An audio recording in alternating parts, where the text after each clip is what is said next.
Welcome to our next episode of Diagnostic Guru. We are speaking today to Dr. Barbara Zehentner. I'm incredibly honored to have her here today as we've worked together in the past couple of years.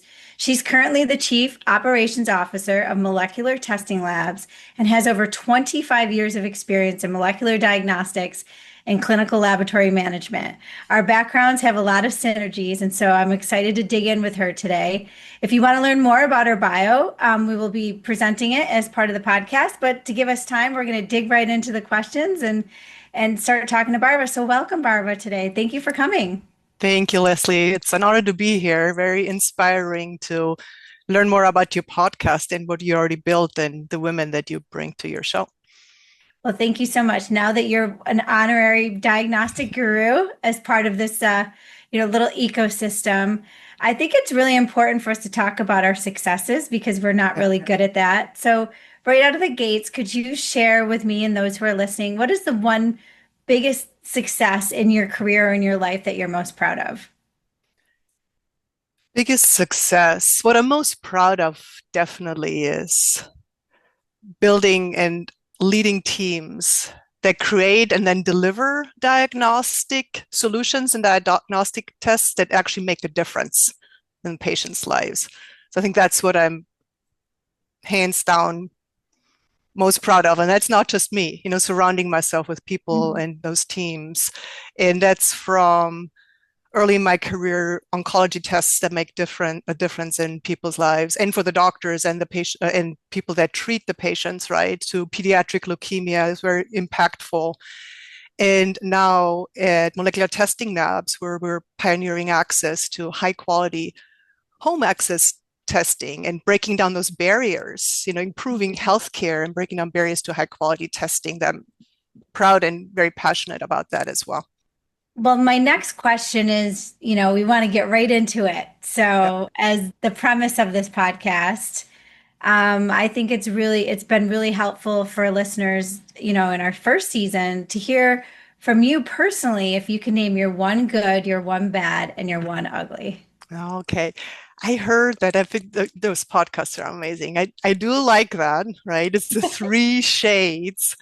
The Yeah. good is very similar probably to what I'm proud of, but it is really the reward of building teams and organizations, right? And teams and organizations that can make a real difference. That's definitely the good. And you keep that with you for a long time. Launching diagnostic tests that can make a difference in patients.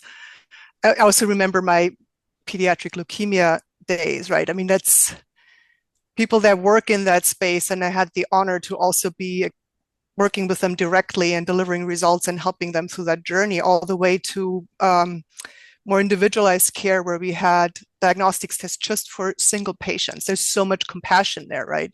So Mhm. those are experiences that we'll never forget. And the whole teams that are around that. I always say my passion is like doing the best clinical science that we can for the patient. And then now the best leadership and team practices that we can do for the people that take care of the Mhm. patients.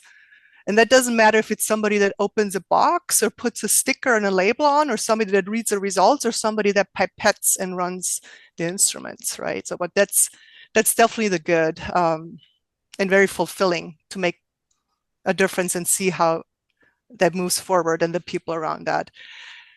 The bad, I would say, for me personally, because I like to grow things. I like to see things grow. What was the hardest was a transition in my career. Hmm. When I had to make the decision, like for when I talk about the pediatric leukemia, I grew there from the ground up for 17 years, right? Wow. Yeah, I was there for long, long, and any test that we ever needed to make a difference for our patients. That's where I also decided to get my MBA to learn how to run a company, right? Become a certified laboratory director and um, grow my perspective and my skill set. But then after 17 years was the first time it's how hard that is to say goodbye to the great teams and the things you've built together. And that was not easy. And yeah, some career transitions after that too. But Mhm. it is an important decision, right? And then it's still you have lasting connections and memories and things you achieved that you will keep with you for a long time. But Mhm. still, that those transitions were hard. Mm. Yeah, I can. I'm sure others feel like that too. I don't hear that very often when we talk about career progressions, but that's part of it too. So for me, like it took a while. Maybe that's why it was so impactful because after 17 years, right? And then it's more of a 2 year or how people build their careers in a different cadence. But I think it feels like that if you build something meaningful to say goodbye and transition. And the ugly, I don't know if it's the ugly because it's probably also how I define my grit and perseverance and staying persistent. But the Mhm. ugly for me was the no's that I Mm. got, or the no clear guidance or clear career path that was available to me. It started when I was in fourth grade as a little girl, and I grew up in Germany in the countryside on a dairy farm. And in fourth grade in Germany, you have to decide, do you go the university track? And I did want to become a doctor, or do you not, right? You go into more vocational training and learn something more sensible, particularly as a girl that, you can combine the challenges of life with. Yeah. But I wanted to do that one track, but my teacher, when my parents listened to it, said, yeah, no, they didn't want to stress me that much. So I didn't get to go. So that was the first no. And they kept on going. I went to an all-girls school where you learned how to type and get ready to be a secretary. I was like, this is not quite for me. I want to do something technical and I want to get more into engineering because medical school was already off. That was not available. And I also heard like, yeah, you don't have the right background. We didn't really train you. You don't have enough physics. And I still did that and I became an engineer. And Nice. after I did the engineering, that was probably the one time I have a tiny bit of a regret that I never really worked as an engineer. Because I was very, very early in my 20s. Mm-hmm.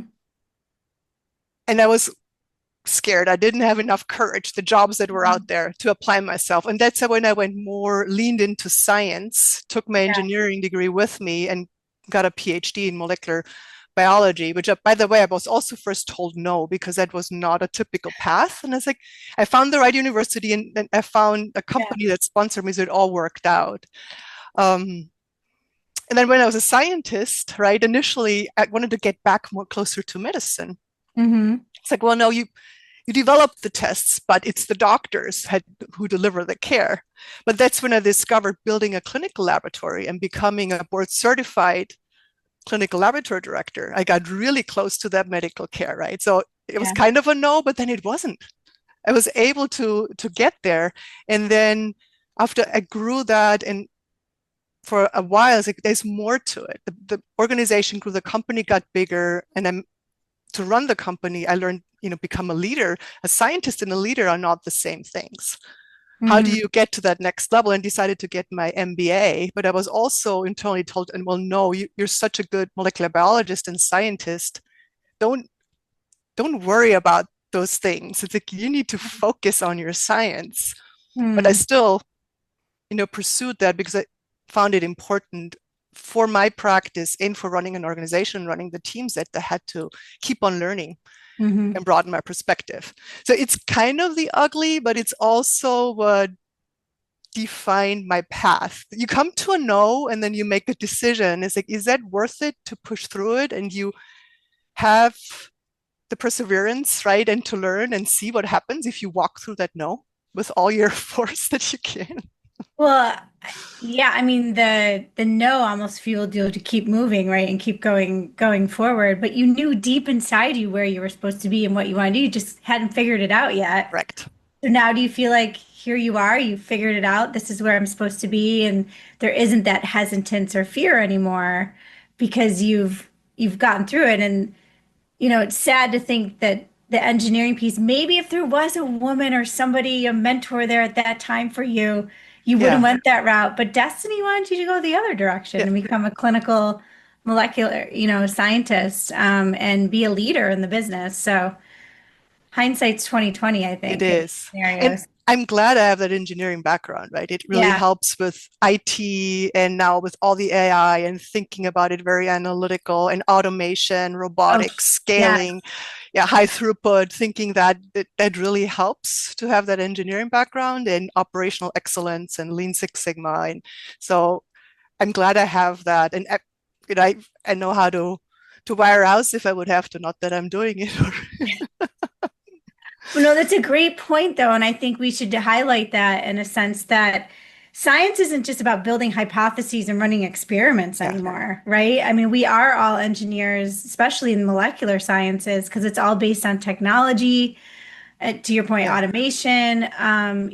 If the technology doesn't work, then the experiment's not going to work. So, yeah, I feel like science and engineering now is comes hand in hand. It's not that traditional, separate buckets that we think yeah, of in the past. But well, through agree. that journey, going to the business side, I think is really interesting that people kind of deterred you from doing that in a sense because you're a really good scientist, but having scientists at the top who understand the business, I think, is a huge unmet need. And those of us are slowly getting there. Do you find that that's a challenge too at times because you come from the science side, but you got your MBA, Yeah. but you didn't come from the other side? And sometimes I find it can be a little bit of a challenge. Yes, it can. And I will always attribute that back to see what else I can learn and what other perspectives exist, right? That I Mhm. still need to lean into more. I just listened to an interesting audiobook. It was about women in leadership, and it there had all this data about everything that we can do and did really well. There was this one piece somehow female leaders, we were not that good in the vision part, and that's so important in business, right? That was my reaction.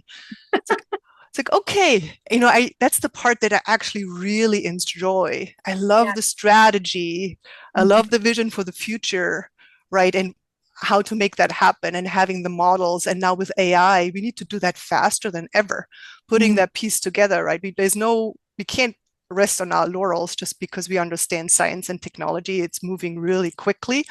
And then having that human component too, building teams, building talent, right? Diversification, right? It can't all come from the same area. It's really important that we have diverse uh, perspectives. And the more that AI and technology impact grows, I think the more important that human aspect becomes. Mhm. So, but to your point, with us as scientists and more technical leaders, it might be sometimes okay, you focus on the today execution and operational part and the vision and strategy. That's a whole nother era, but bringing that together, I think, is powerful as well. So that's your next little, it's not a no, it was just an audio book, but I was like, okay, maybe lean into that more, making sure science and everything is solid, the quality, right? And Yeah. we stay up with what the future brings, but then the vision, thinking about what can be done in the future and how to apply ourselves. That's a great way to state that. I mean, us not visionaries. I mean, that's what scientists are. I Right. don't care what Yeah. sex you Yeah. are. We come up with ideas and experiments all the time. So the idea is the fun part, right? It's the Right. everything else that comes into play is, but then we can apply it. We can take that idea all the way to commercialization. We know Correct. exactly the steps that need to be followed. Yeah. So. What do you think is the single most important thing we can do as a community to encourage and support women leaders in science and technology today? That's a really good question. I think it goes back to what I said about what my challenges were. And this is so many years later, but I'm not sure if it has changed. Hmm. Seeing women work in tech, right? And the statistics that I hear, it's almost not getting better, that women do drop out. And it's not that glass ceiling, it happens all the way along the road, including from taking that extra math class. I think it's probably just acknowledging, and it's not a bad thing. It just exists. There is an intrinsic bias that is just exists when it comes to female versus male. We still just have stereotypes when it comes to STEM, right? Hmm. Science, technology, engineering, and math. And it is very early on. That's what the girls are believing in. That's what they may hear from the teacher. It's even if it's just subtle. And then Hmm. some of the cues they get from society on, because particularly women, young women and girls are very susceptible to what others think and what the society thinks. And maybe just making STEM cool again. So we did that for a while and just keep that momentum. I try to do that at home too. It's hard. Math is hard, but it's so cool.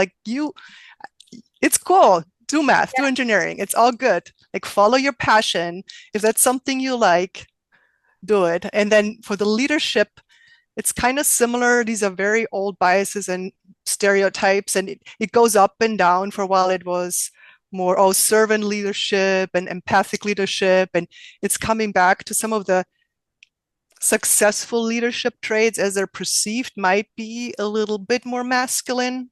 I know it's just a stereotype, but just being aware.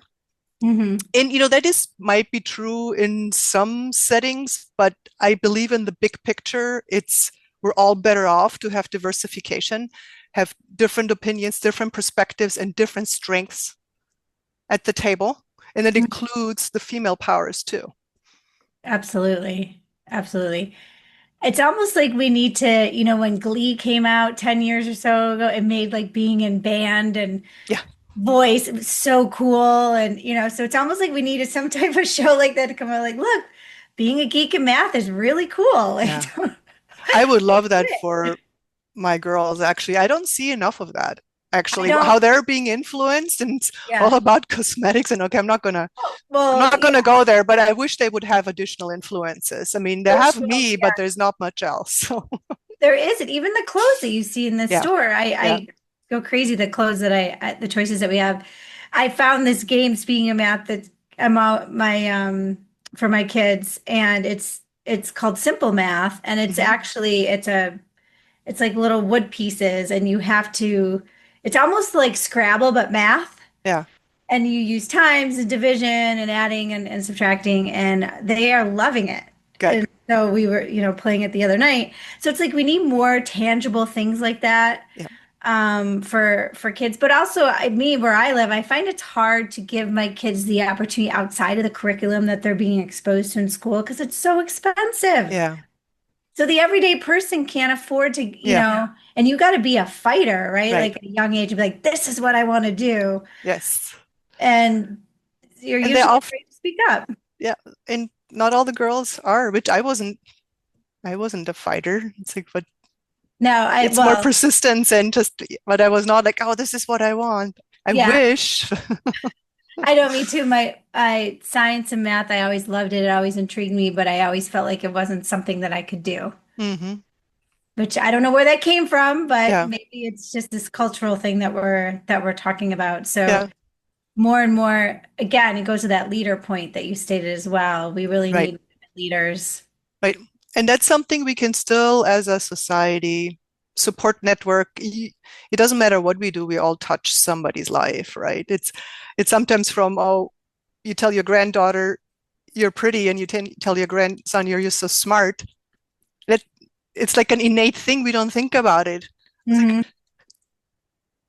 you can tell the boy he's pretty too and tell the girl she's smart as well. It's okay. It's all good. The girls can do it too. Exactly, exactly. I don't know why we put sexism in a lot of these terminologies or the pink Right, and blue hat when their right. baby's born in the hospital. Yeah. It's not, and there's no ill intent there. It's just trying Yeah. to be aware and Yeah. just be a little bit more open. That doesn't mean you have to push everything in one direction. Not at all. Girls can be girls. There's absolutely, but it's also okay to be good at math, and it's also cool. Yeah. Yeah. Well, hopefully you have one daughter or Two daughters, two. yeah, Okay. yeah. Well, they have a And great role model to thank you. follow. So, um, well, I think I already know the answer to this next question, but let me see if I'm right. I believe all women have a superpower. What do you think yours is? I'm going to be curious what you were thinking, but so I thought about that one a little bit, and I'm glad I got to listen to the podcast. It made me think, and there's some great superpowers out there. I love the question, by the way. Oh, it's Think, really great. And that's one of the things we should make superpowers cool for girls, right? Yes. well, we're Yeah. To be continued. To be Diagnostic continued. Guru will be having something that to make superpowers cool for young girls. So, Wonderful. I love it. Oh, great, great work there. Mine is being a catalyst. That's a little ah, science geeky, but being a catalyst. So, catalyst for transformations. That's from translating complex sciences into some innovative diagnostic products to strategic vision for businesses mhm, to catalyzing and building cross-functional teams with different perspectives, coming together, being synergistics and high performing, right? To mhm, catalyzing individual careers, right? Helping to open those doors or the thought processes and help somebody grow. Just that little bit of energy, that all it takes. Just the mhm, catalytic. I believe in those little wins. Just you have to catalyze them along the way. And those then can get bigger and bigger and create that flywheel momentum. And then catalyzing myself, mhm. just whatever is next, right? Just sometimes it feels a little tough, but with momentum and energy and that work it takes, that persistence, just moving Mhm. forward. That's a beautiful word. I was kind of thinking the same premise, but not that word. It was Mhm. more around your non-linear path Yeah. of no's and courage and perseverance and never giving up. So it's the actual catalyst in you Yeah. of why you never gave up and continue to never give up, and bring teams together to do great things. I love that. It's a Thank good you. one. Yeah. Thanks. Well, it's been an honor to have you with me today. I always enjoy talking to you and seeing what you're up to, and I'm excited to get your story out there and be a Yeah. part of the Diagnostic Guru ecosystem. So thank you again, Barbara, for coming Yeah. today. Well, thank you, Leslie. It's honor for me as well. And I'm so proud of what you're doing. This is really amazing. You're building something great and the momentum you're taking, right? And turning this into something big and transformative. So you're a I catalyst as well. I guess so.